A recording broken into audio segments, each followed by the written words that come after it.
Hello, everybody. Welcome into the Casual Sports Podcast. As always, I'm Alec Brenna. That's Mike Wolfgang. Mike, halfway through the week now. It's hump day. Guess what day it is, Mike? Hump day.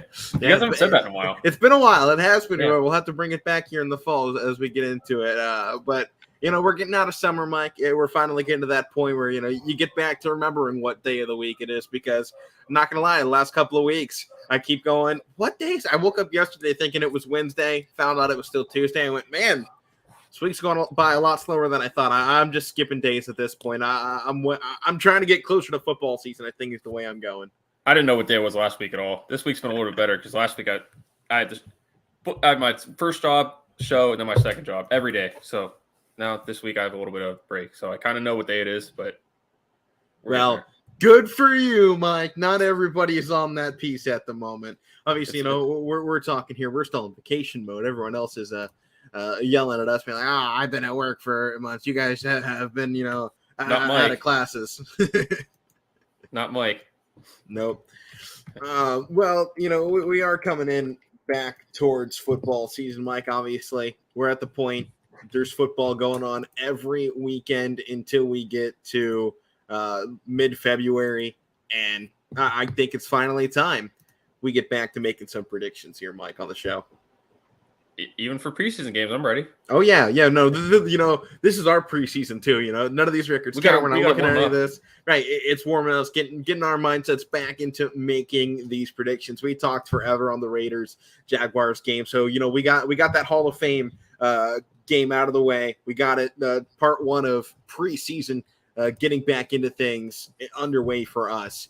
Let's start it out. We got our first game of the preseason coming up tomorrow, 7 p.m. games on the network, NFL Network, not your sports network, unfortunately. That would be something. But the Giants taking on the Patriots out there in New England should be, I think, an exciting game. It's game one, so you're not likely to see starters play a ton. We have seen a couple teams say we're going to let our guys go the first couple drives, see how things work. If they go out there first drive, score a touchdown, they're getting pulled. That's pretty much how this preseason is going to work, at least here in week one. So that being said, Giants, Pats, Mike, Giants are in a huge rebuilding phase, and it's been one that's been going on for years. Yeah, years-long rebuilding phase for this team.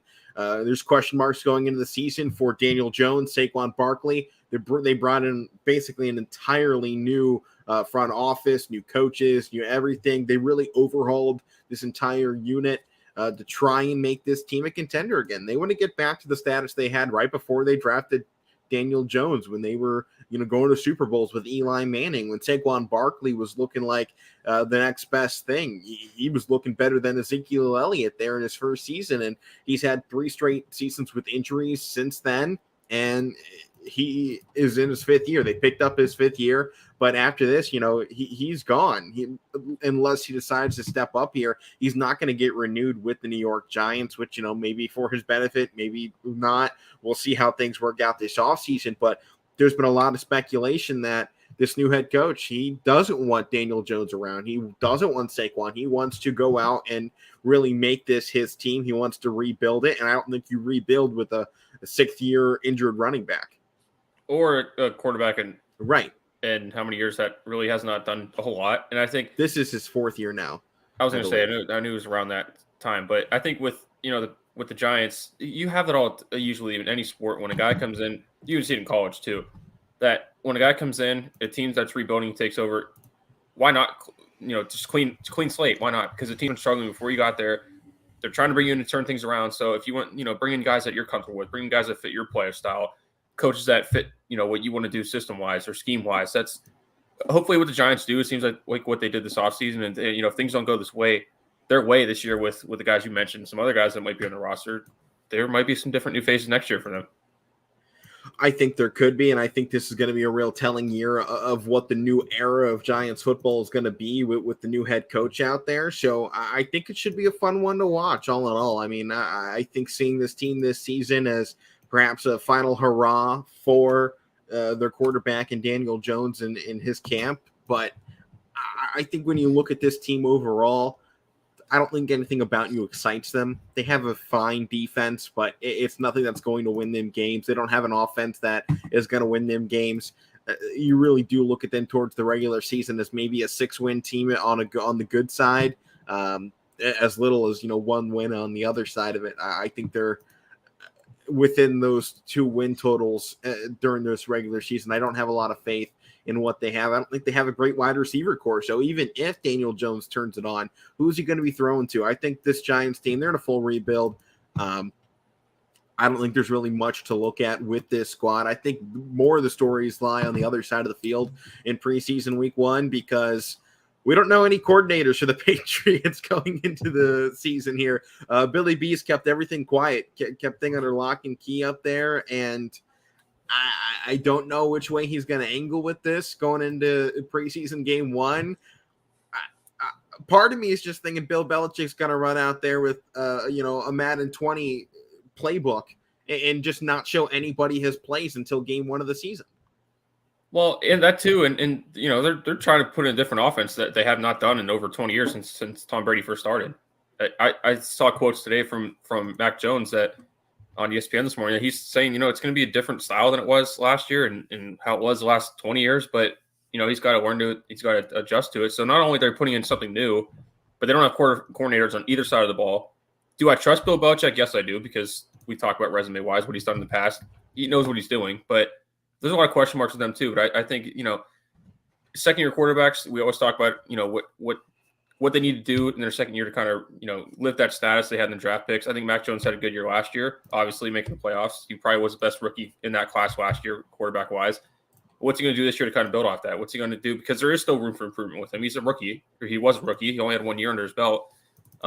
But I think we can all be pretty impressed with what we saw, though, in that rookie season. He was really great, and I think that's why I think we kind of look at him and we continue to say, what else can he do? Because I do think there's a lot of potential for him as a quarterback and just overall, because I think he is a really talented player, and I think we got a piece of that last season, and now that we're going to see his offense get expanded, hopefully, obviously not in the preseason, but once we get to the regular season, see a whole new offensive scheme for this Patriot squad that over the last 15 years has run a very pro-style offense. They have been very pro-style, slow, methodical, and working with a pocket presence. Now you have Matt Jones, who's a little bit more mobile, or I'll say a lot more mobile than Tom Brady, still a lot less, though, than a lot of the other quarterbacks we have in the league. But, now you have a more mobile guy. You can move the pocket. You don't need to have him scramble, but you can move the pocket. You can work with play action that has Mac Jones rolling out to the right side. You couldn't do that with Tom Brady nearly as much, especially once they got up into his older years. So you have the ability now to see the Patriots make some big change-ups in how they play offense in New England. I'm not expecting them to go away from their power offense style and really trying to jam the football down your mouth. I mean, Bill Belichick, he still loves 3 yards in a cloud of dust football, but he's getting to the point, I think he does realize, and he's adapting with the game, that you have to be able to spread things out, and we've seen them utilize the shotgun more and more, especially with Mac Jones, who was a shotgun quarterback at Alabama. We've seen them utilize their slot receivers more than tight ends in the past. So going into the season, there's a lot of questions on how they're going to deal this offense, but I think you're going to see Bill Belichick start bringing guys in that are more similar to the players that we have elsewhere in the NFL today. I don't think you're going to see as many of the Walmart clerks at the wide receiver spot for him too. I think this is going to modernize Patriot football a little bit, for better or for worse. I mean, we'll see which way it goes, but I think this is, finally Bill Belichick evolving at least a little bit here into the rest of the NFL. I'm not saying he's going to completely go away from going recruiting one random dude in the rain rather than going to the NFL Combine, but expect something new and fresh from Bill Belichick and the Patriots this season. Well, that's, and not only for him adapting, for him being at the stage of his career, being around a long time, things are getting modern, like you said, things are getting spread out, things are getting more, shootout type offenses. We're kind of seeing that from go to college to the pros, but I think it's good for him to adapt to it, but it's not only just for him, because he's not going to be there forever. And I think that's kind of moving it. We've seen coaches come in and keep the same systems. Whatever happens after Bill Belichick, that, that's something to move and kind of move the trend and the play style there and what they're accustomed to for whoever comes after him, because he's not going to be there forever. Right. No, I do think this is, setting up at least for the future. I mean, he could be, setting up to turn the whole thing over to, his son, because his son's on his coaching staff. He has been for a while. And, if you look at his son, there's some resemblance, but there's also resemblance to a homeless guy when you look at his kid. But I think the way he speaks, the way he operates and conducts himself with the media, I do think it does feel like Bill Belichick's kind of, grooming his son to take his spot in the head coaching ranks of the NFL. We'll see if that's the way this ends up going. But I think you could see, I don't think Bill Belichick's going to be retiring anytime particularly soon. I mean, how old is he? He's only 70. I say only 70. That's old. But I think when you look at coaches, he probably got another 10 years under his belt before he says, I'm done. So long as he continues to have, success. I think so long as Bill has success with this Patriots team, he's going to be their head coach. And I don't really, have any quarrels of saying that, because I think he's a really great head coach. And he's won enough Super Bowls to kind of exit on his own terms, I think, with this Patriots team. I don't think they're going to ever show Bill Belichick the door. And it showed last year that, the argument, Tom Brady goes down Tampa's first year, wins the title. Last year, people didn't expect a whole lot out of – they didn't expect as much as the Patriots did last year. So I think that shows how great of a coach he is. And like you said, if he continues to play this or have teams that this good, that were, good last year for a young team, and it can kind of progress and get to where they are used to being as Patriots, as being contenders, I'd probably say another 7 to 10 years for him. Why not? Right. Because he loves the game. If he's going to keep winning, and for how much that guy loves football, why not? I mean, try to make a new age record for head coaches like Tom Brady's doing for quarterbacks. Right, yeah. Send something out there. I mean, what's the worst that could happen at this point if you're Bill Belichick? He's done it all at this point in the NFL, besides – losing. So, I mean, he could finish things out, really complete the trifecta. He's aiming for that 0-16 season at some point, or 0-17, He's had near perfect seasons. He's been near the perfect ones. Perhaps that's the actual goal. Get another Super Bowl without Tom Brady. I think that's got to be the goal for this team, right? Yeah, for sure. And I think with Mac Jones, they can get it done with Mac Jones. They put the right guys around him. I believe that. Right, yeah. And I don't think, what they have is too far off from the right pieces. I think perhaps one, I'll say superstar level wide receiver. He doesn't have to be a superstar wide receiver, but somebody that can make those highlight plays and get up there and make some noise at the wide receiver spot. I think they need to get back. They need to find another tight end. Need to establish a ground game. We'll see which direction they go with that.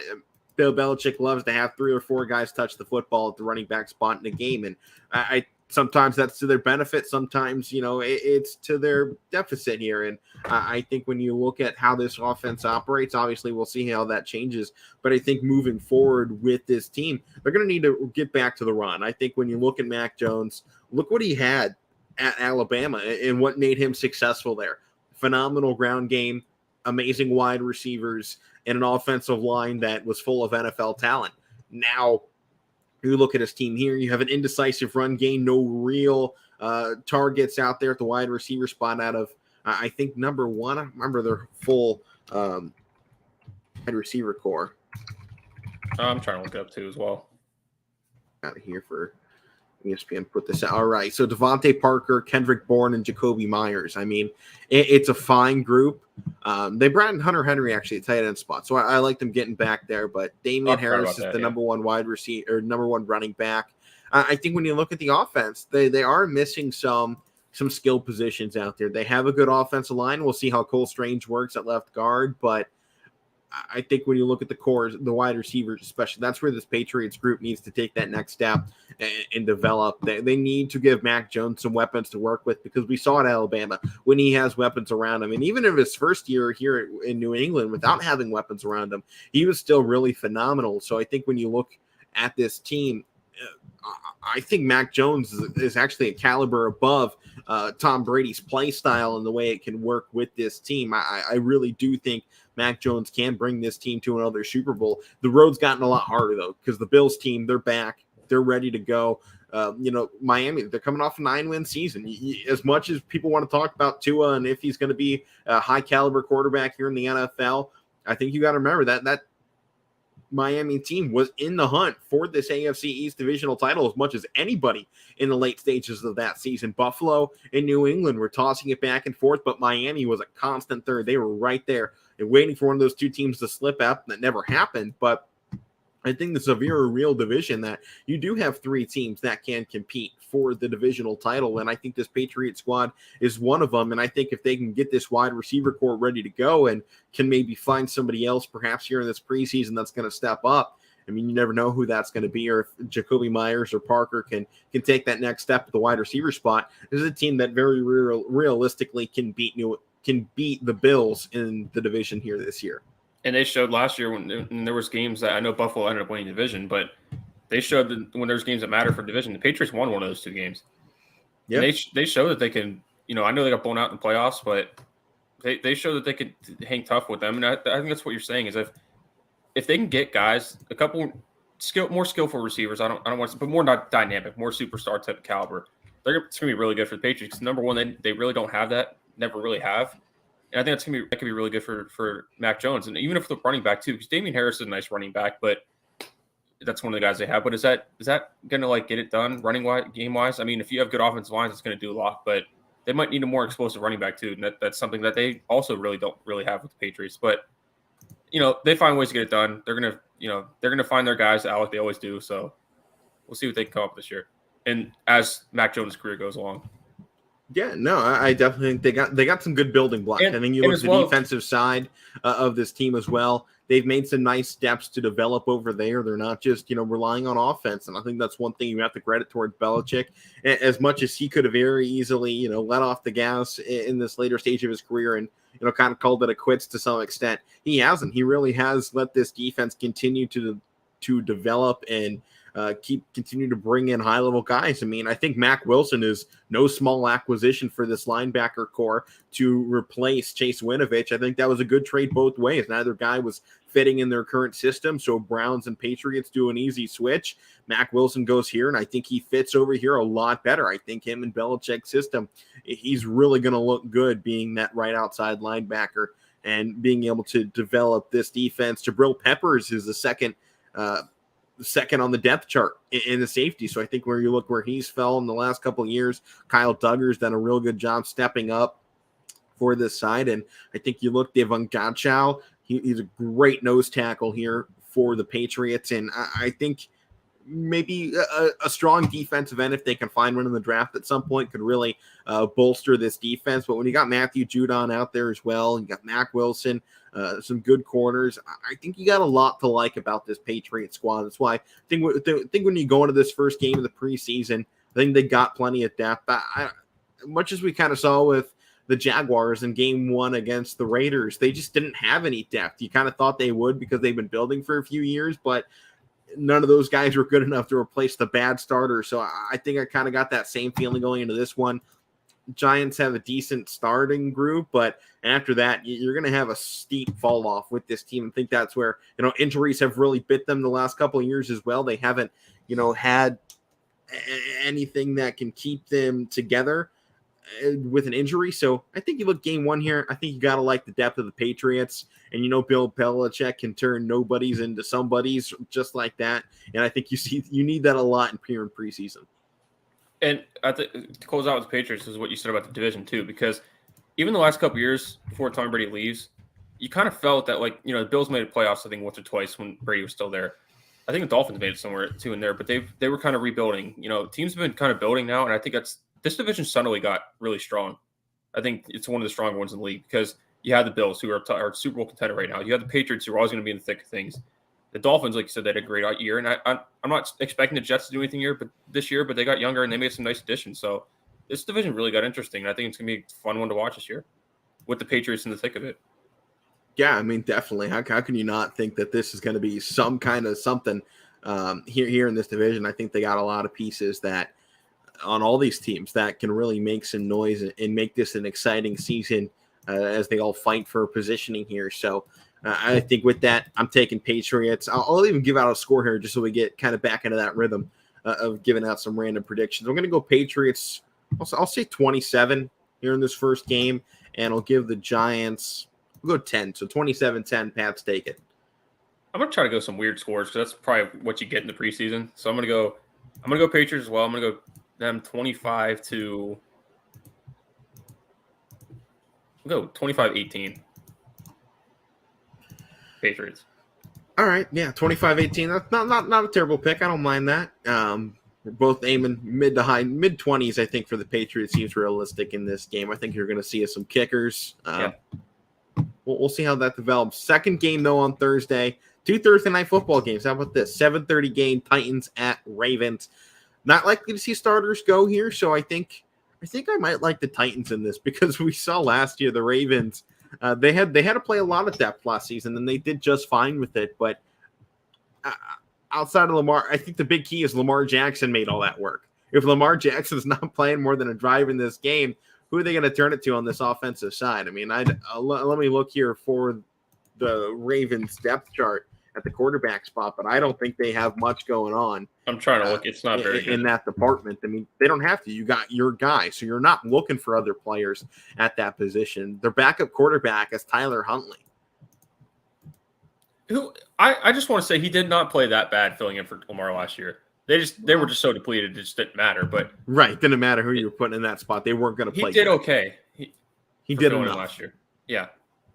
I mean, we're going to see Brett Hundley, Anthony Brown as well, which I think are some exciting guys to see. I think Anthony Brown's going to get a lot of snaps in this game, drafted out of Oregon this past season. I mean, the quarterback that got it done against Ohio State. So you got to at least like some of what this guy can do. It was enough to get drafted by this Ravens squad that didn't need a quarterback. They found him late there in the draft, and they picked him up, and I got to give props to that. He's an older quarterback. I mean, he's 24 years old already, and he's only a rookie here in the NFL. And I think when you compare that to Lamar Jackson is 25. So, I mean, there's only a year that separates their starting quarterback from their fourth string quarterback. So Anthony Brown's not going to be getting any real season starts over Lamar Jackson at any time soon. But I think you get a chance to see Anthony Brown in this game a lot more than Tyler Huntley or even Brett Hundley, who we've both seen play a little bit already. And you know, we've seen what they're made out of. So I think you're going to see Anthony Brown move into that secondary spot for this game. Running back wise, Dobbins and Gus Edwards. Dobbins is questionable. Edwards is out going into this game. So you're going to see more Mike Davis and Justice Hill and probably 15 other running backs that still remain on this depth chart from last season. But I think you still got to like the wide receiver core for this Baltimore squad. Rashad Bateman and Devin Duvernay. I think we're still kind of waiting on both of them to take those next step in development. But you got Mark Andrews, at least in this first string unit. And you have a pretty good offensive line. Tyler Linderbaum, their early draft pick, is not going to be or is questionable going in it. The left tackle, Ronnie Stanley, is out. James Proche, who's their wide receiver 3, is questionable at the moment. But you got some decent guys behind them, behind their wide receiver core, and Tylan Wallace, Jalen Moore, Benjamin Victor out of Ohio State. I'm excited to see what he can do. I hope he gets some reps going into this game because he was really fun to watch at Ohio State for quite some time. And this is, you know, his first season playing in the NFL. Hope he gets some snaps in this game and can show off and earn that spot. But I think you look overall, there's still a lot of injuries going on with Baltimore, but I do like the team. And I think you look overall, they're going to be good in the regular season. But I think at some positions, they do lack some depth, especially on the defensive line. You're going to have Calais Campbell and Matabuke and Michael Pierce doing some great things. But once you get past there, it is kind of a struggle to find what's going on. So I think defensively, they're going to struggle here in the preseason game. And that'll allow this Tennessee team that was really, really good last season every department to really get back in there. Tennessee, they're probably going to be playing Malik Willis at the quarterback spot here tonight.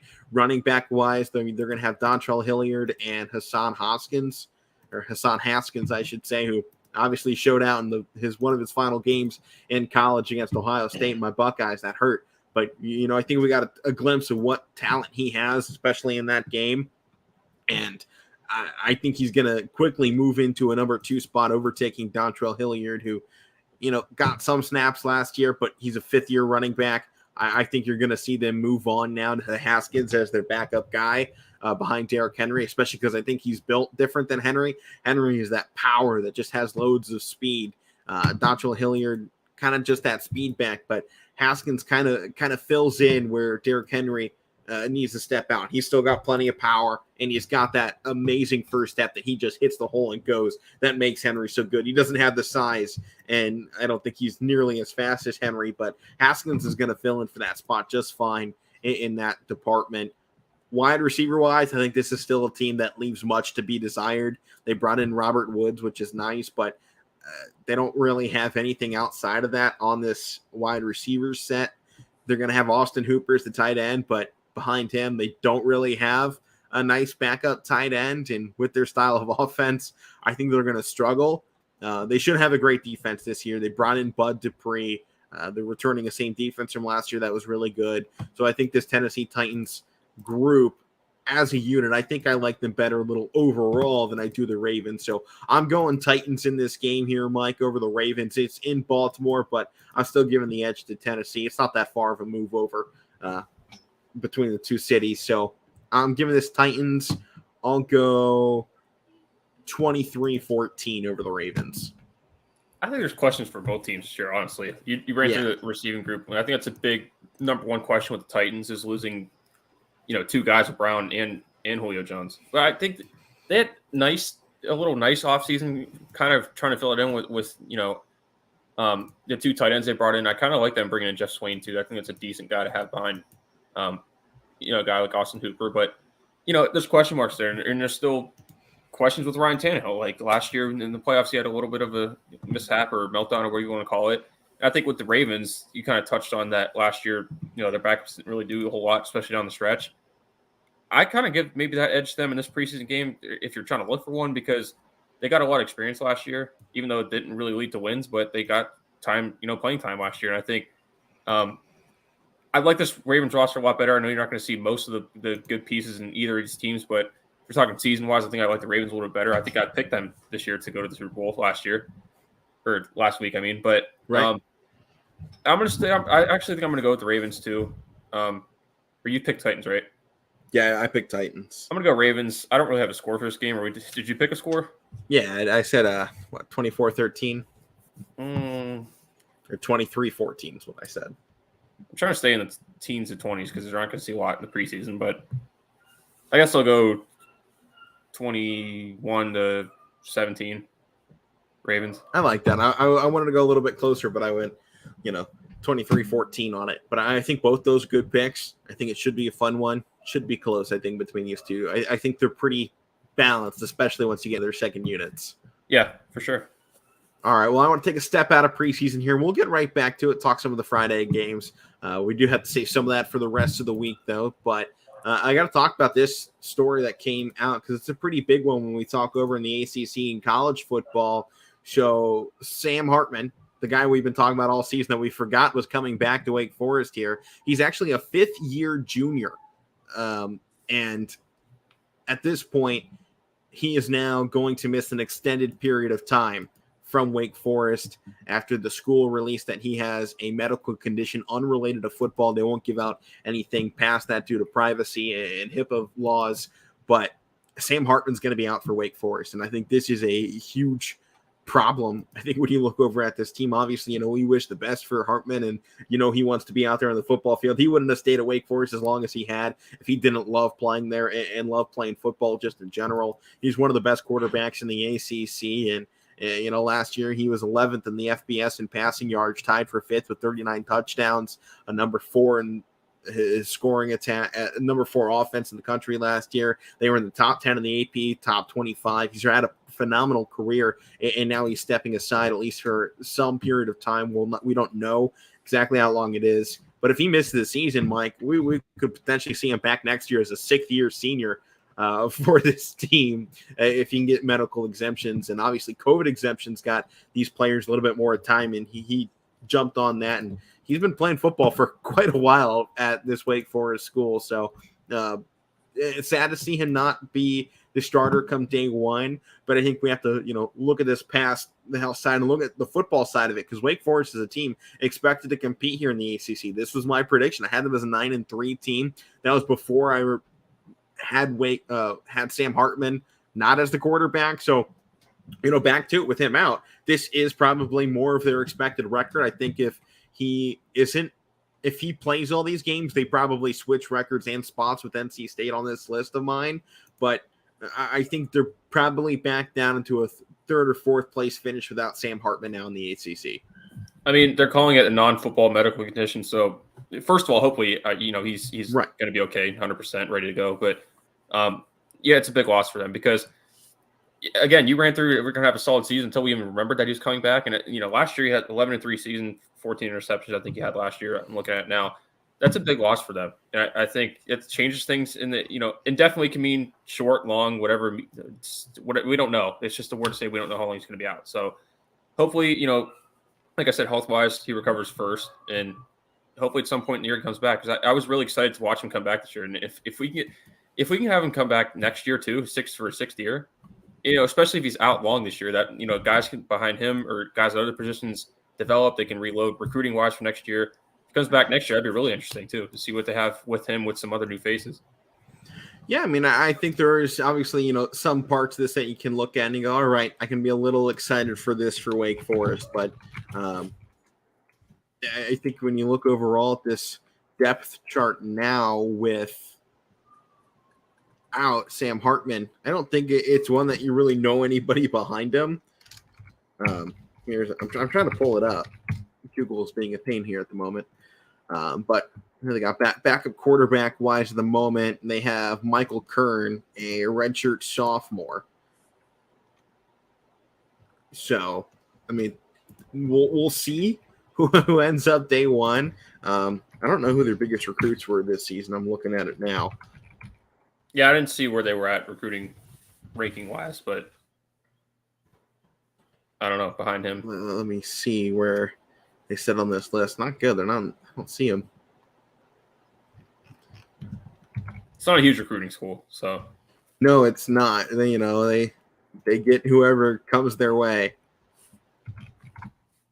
Okay, so, Wake was 71 overall with 13 commits this season, and in that group, they brought in four-star wide receiver Wesley Grimes, should make instant impact. Damon Claiborne, who was actually a big running back commit they got to the school, which was one of their biggest pickups, but at the quarterback spot, they didn't bring in anybody. They did get a nice transfer out of, I believe it was Vanderbilt, a four-star kid out of high school down to a three-star, but safety Brandon Harris makes the transition from Vanderbilt to Wake Forest, just one of their transfers. But they didn't bring in any quarterbacks this year.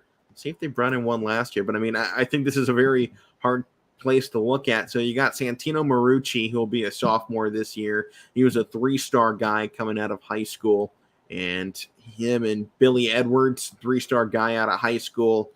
So I mean, they're going to have a lot of sophomores, I think, in this class this year, Mike, that they're going to be looking to get this thing done because they're going to have a bunch of three-stars coming in. They don't have any 4- or 5-star quarterbacks on the roster, and I think if you were to go back and retroactively give star ratings to Sam Hartman, I think he's a 5-star quarterback, and I think it's hard to doubt that. So I think going into the season, you got to watch out for Wake Forest to take a step back with no Hartman at the quarterback spot and really no quarterback one. Yeah, and we'll see how much time, because they have a few weeks here before the season starts. Whoever is they're going to go start at week one to kind of learn things, get used to things, and adapt to the style and stuff like that. You already have an idea, but it's different when you're number one playing with the number one team. But we'll see. It's definitely, like I said, it's definitely not good news for him, but for us as fans as well, because I was excited to see what they would do this year after a good year last year, 11-3, and getting the ACC title game.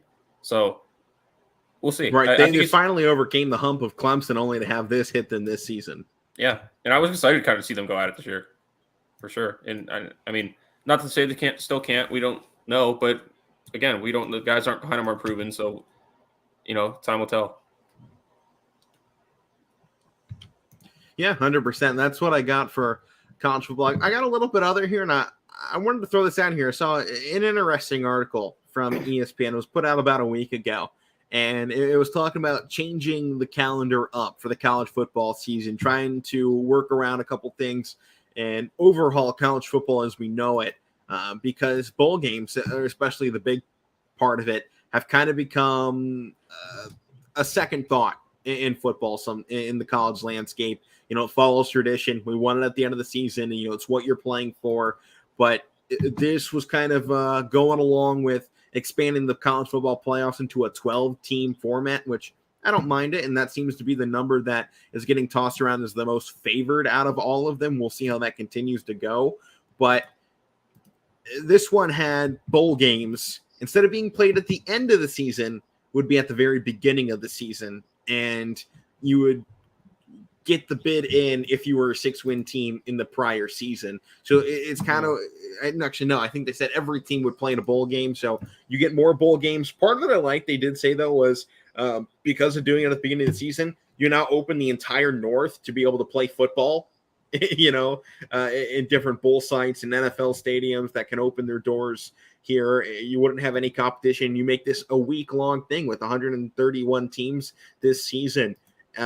You could have, 65 bowl games to open up the season in week one. That would put a bunch of important non-conference games at the start of the schedule. And that was a part of it I did like, I think, when you look at this. But Mike, how would you think bowl games at the start of the season instead of at the end?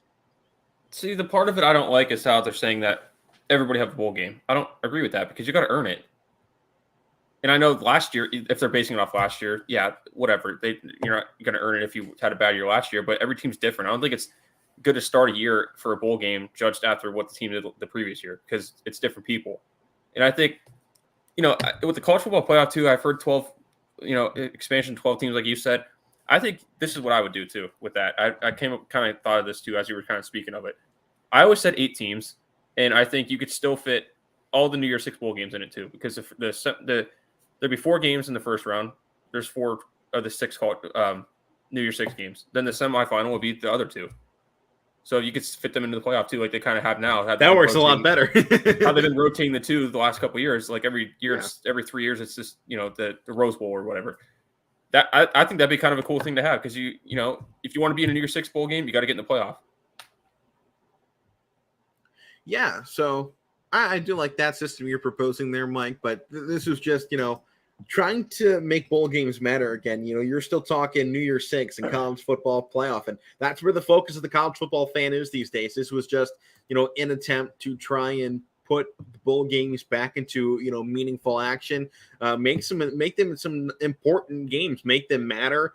Part of it was also making one part of it, especially with the 12-team expansion that was being proposed in this, was also pushing it that in week 14, when we have our conference championships, they also proposed bracket buster games. So instead of bowl games is what you're fighting for, you're trying to fight for, especially with 12 teams, you're going to have pretty much 8 open spots. You're going to know who the top 4 is, but then it's basically a playoff before the playoff. Put the chance that a team, say who's back there at spot 16 in the AP polls or in the college football playoff poll to go up against, one of those teams that's ranked 8th, and you get this potential to kind of blow up that spot and create some chaos in that final week of the season because there are times we look at the conference championship game and the team that's getting into the college football playoff isn't even playing in that in their own conference championship game. So there is that way around it, making, bowl games at the beginning of the season so you can open up a week 14 slot while other teams are playing conference championships. And it keeps everybody with the same record because if you're going to push now to a 12-team college football playoff, where you're going to have one team going into the playoff and they've played an extra game because they played a conference championship game, that's no longer going to matter nearly as much. So if you push everybody into that week 14, then you do at least even out schedule-wise how many games teams are all playing. So I think that's another part here to look at. I agree, and I think maybe the thing is just not have conference championships anymore. That's another suggestion. Here's the thing with that. Do they even, if we were to go to 12, does a conference championship matter? It's kind of proven the last couple of years, Alec, that if you win it, it doesn't really matter. That you really don't, sometimes you don't get rewarded for it.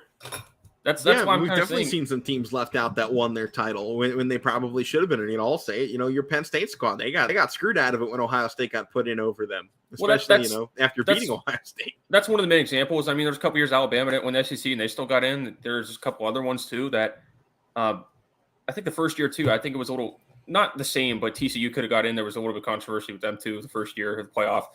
Yeah, but I think retrospectively, you go look at that first playoff. I think they put the right 4 seed in. I think when you look at how things turned out, the College Football Playoff Committee got that right.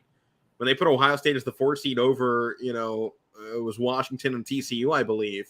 There was Ohio State, they had easily the worst loss out of all of them. And you look how things turned out. Well, that 4 seed went on to win the title. So I think, obviously I'm a Buckeye fan, so I'm going to land on the side of, oh, yeah, we should have got it. But I think when you go look at it, Ohio State knocked off the number 1 and number 2 teams in that bracket. So, well, they ended up doing their job, right? Definitely, but it's I think sometimes the committee's been wrong on who that 4th spot has been, even when it was my own Buckeyes. They're wrong a lot more than they're right. I think right. And I'm not trying to take shots, but it's hard when it's only 4 teams to get it right and to look at resumes for all these, not just the 4 that are in the conversation, but teams that are surrounding it. And I think I just think conference championships have lost their meaning more than bowl games is what, they're trying to maybe switch it to, the beginning of the year to kind of add more meaning so guys don't skip out for the draft. But I think it's more the issue of conference championships that they don't really affect anything. It's kind of showed that the last couple of years. Yeah, especially I think most of all in the SEC. I think you look at that, the SEC championship game, it doesn't matter. Because, Alec, that first year, if Penn State would have beaten Pitt or Michigan, one of those two, they would have got in. But it's the fact that there's 2 losses, and I think they stuck to their ground. I'll give the committee credit. They stuck to that, saying we're not putting 2 loss teams in. But unless it's Alabama. Right. But I think it's the thing with the conference championships. If you're going to win it and you don't get rewarded for it, I would have said this, I'm not a Penn State fan. It's the best example of it, because if you win your conference title game and you don't get rewarded for it, why have it? Right.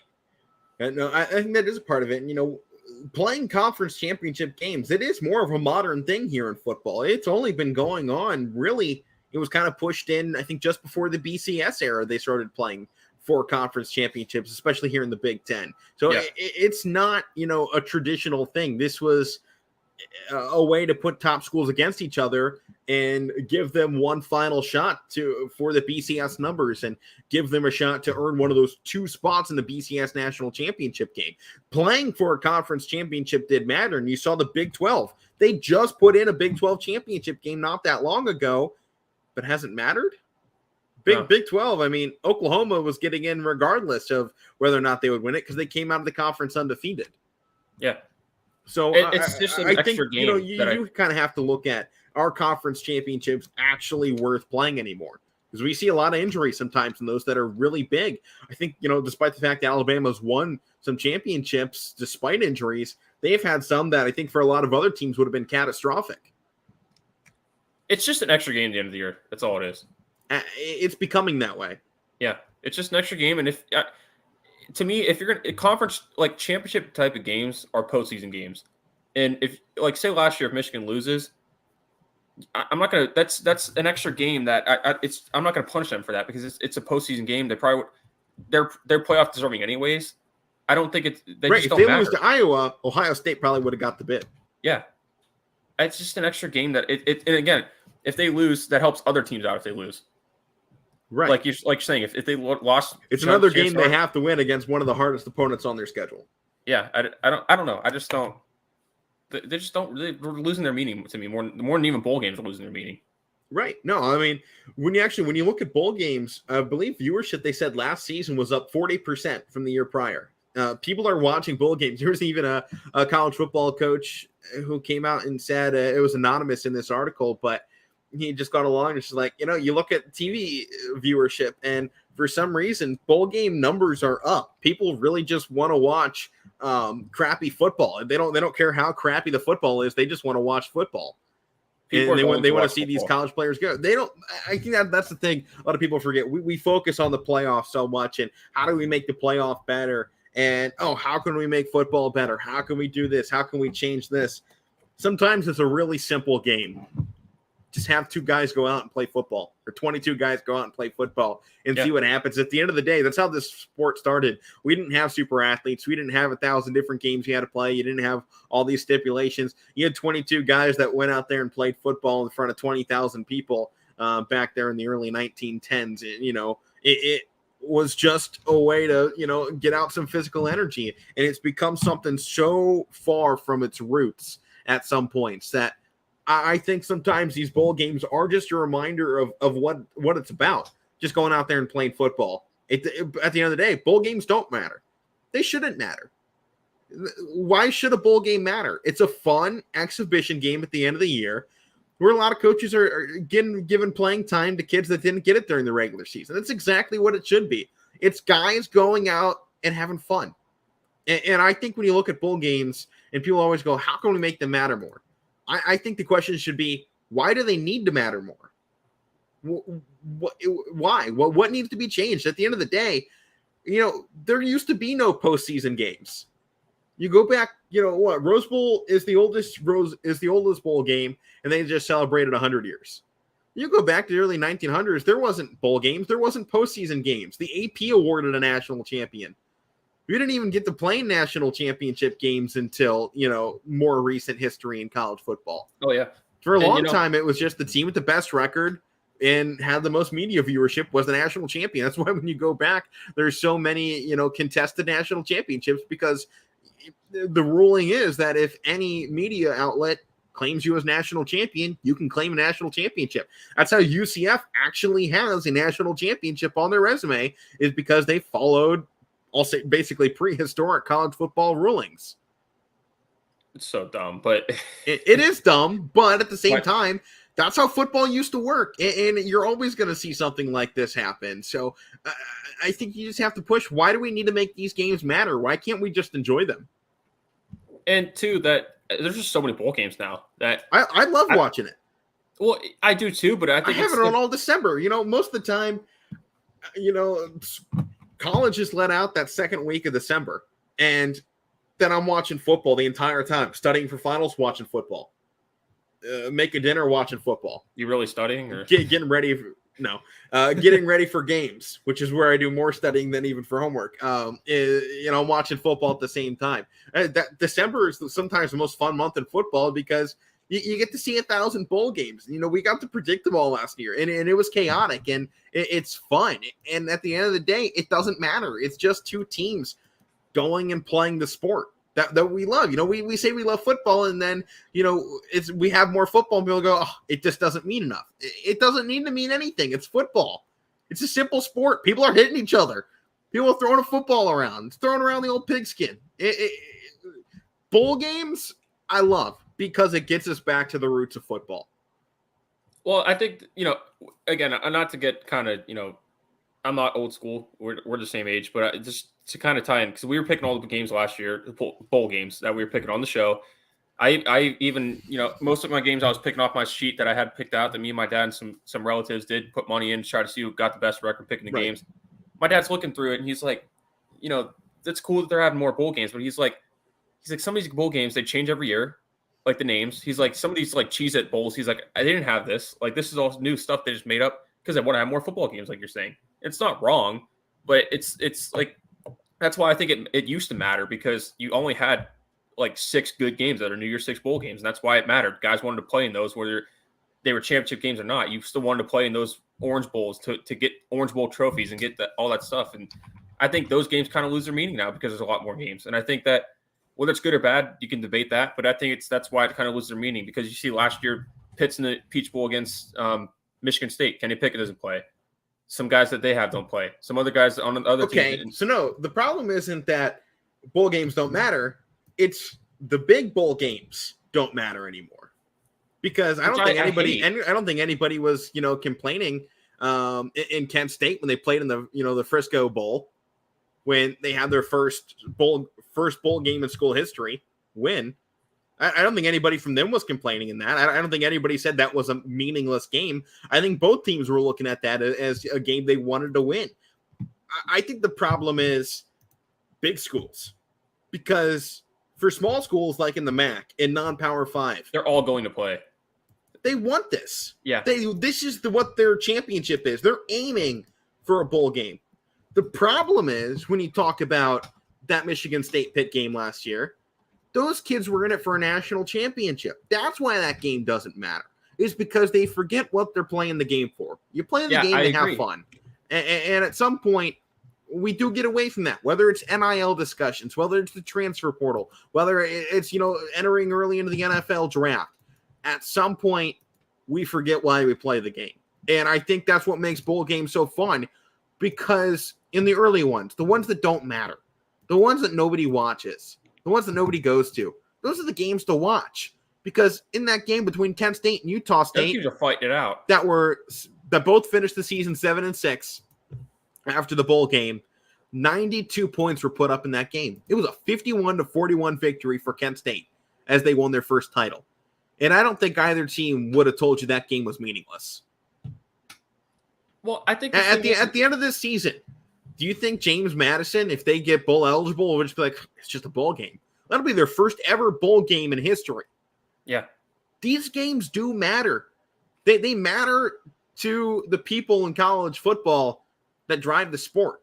You know, Power 5 pays the bills.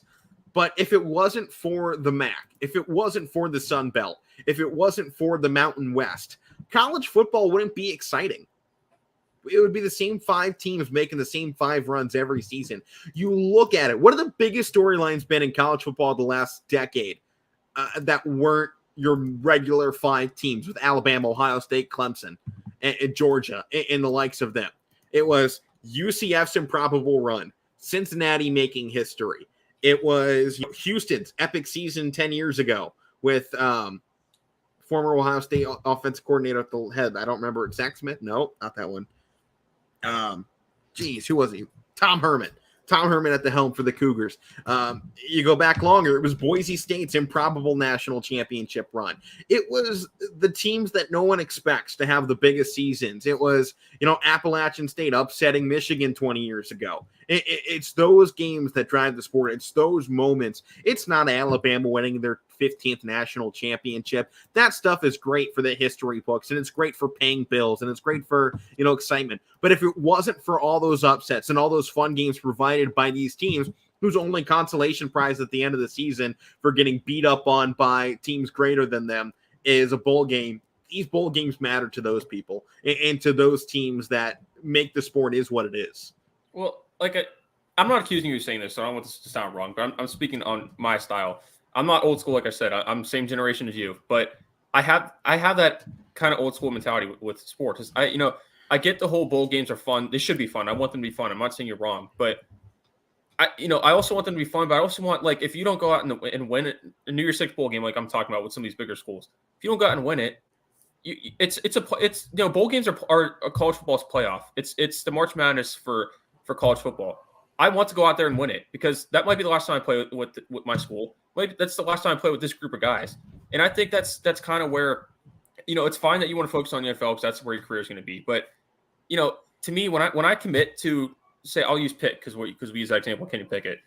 If I'm going to Pitt to play, say, receiver, and I'm going to be a top draft pick, but I keep in mind that when I signed here a couple years ago, I committed to play for Pitt in any game. I think that's kind of not the mindset of some of these people anymore. And maybe it's the way it's going, but in any sport too, I know it might sound like it for my teams because my teams don't win that much, but if they're not winning championships, competing for championships, I know it might not always sound like it the way I talk about my teams on the show, but that they didn't win. At the end of the day, if you don't win, you didn't win anything. There's no, I'm not a participation trophy type of guy. If you don't go out and play your bowl game, you don't win it. And if you don't care about it, then, I'm not just saying that just go out and play for fun, which I want you to, but that's not the name of the game. Well, I mean, you're right. Wrong. You're not. The game is not just to be for fun. You are trying to win things. It's obviously what puts butts in seats and gives schools money to continue it. That's that's what sports is. You're going out there to win. At the same time, of that, Mike, I think for some game, I think this just continues to go back to the point I was just on. Is for some teams, this is their championship, and they treat it as such. Kent State treated that game as their national championship, as their only national championship. They got put in a meaningless bowl game as a 6-6 team. That was their championship game, and they went out there and played it. I think that maybe there's a reworking of how the NFL window works and opting out of games. I don't think you change bowl games. I don't think that needs to be changed. I think you have to work on changing mindsets of players because changing bowl games is not going to do anything. Face it. What are they going to do to bowl games that is going to make a player that can make $10 million in a first-year rookie contract want to play in that game. But there's nothing you can change that bowl game that is going to have somebody that can make upwards of $10-20 million in a rookie contract stay to play that game. There's nothing you can do. Money talks. It's a business. At the end of the day, college is more sports, but it's turned into a business now. With how much money is getting thrown around, this is a business. And there's some risk as a business owner you can't take.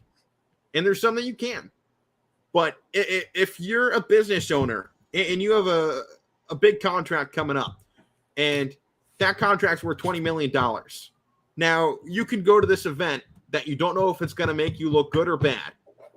And there's a chance that you lose that $30 million contract that sets your company up, sets your brand up for the rest of your life. How many business owners, not athletes, not football players, how many business owners are going to take a $30 million risk when they don't have $30 million of their own? None. I can virtually guarantee you no business owner is trying to lose out on $30 million. But here's my thing with athletes. I get it. I hate this whole opting out. Athletes today are business owners. Every player is a brand. That's what you have to remember. Well, here's this. I understand that, but here's my part of it too. Opting out too. I hate that stuff, and I hate I hate it too.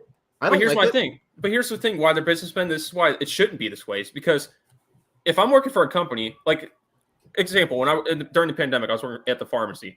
If I go to the store manager or the owner of the company, and I say I don't feel like coming to work today, I'm going to opt out. That's a company, and they're saying, well, I need you there because you're on the schedule. You signed up to work here. I'm paying you.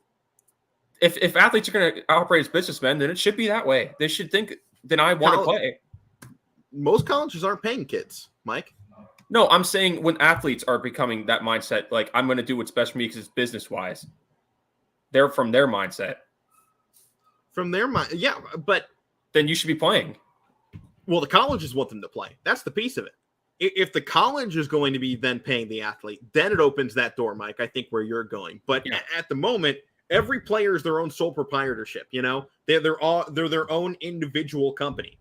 Yeah. They're not going to help out something that's not giving their business a benefit. I think it is the way I'm looking at this. I agree with you. I hate opting out. I don't want to see that. I want to see the best of the best at the season. But realistically, I don't think we're ever going to get back to that unless the schools are handing these kids contracts and are handing these kids salaries. That's not going to happen. Unless college football becomes the NFL and teams pay salaries to players, I don't think that we're ever going to get back to what we think bowl games should be. It's a new era. Say never. We'll see what happens. Fortunately, though, we are out of time here on the Wednesday edition of the Casual Sports Podcast. Power Hour coming up next on your Sports Network. I'm Alec Brenna. That's Mike Wolfgang. We'll see you tomorrow.